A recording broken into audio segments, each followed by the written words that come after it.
Sa ibang balita, mas mahigpit na kondisyon ang ipinataw ni Pangulong Ferdinand Marcos Jr. sa pagpapalabas ng pondo sa ilalim ng 6.793 trillion pesos national budget ngayong taon.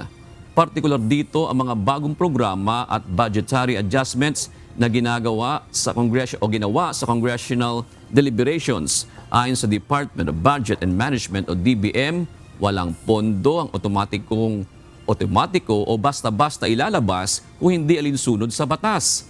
Partikular na ipinag-utos ng Pangulo na ang mga pondo para sa adjustments at new items na inaprubahan ng Kongreso sa General Appropriations Act ay ilalabas depende sa cash programming ng pambansang pamahalaan. Gayon din ang pagsunod sa maingat na pamamahala sa pananalapi, pagsunod sa mga patakaran at pamamaraan sa pagpapatupad ng budget at pag-aproba ng Pangulo batay sa mga nakaprograma ng prioridad ng gobyerno.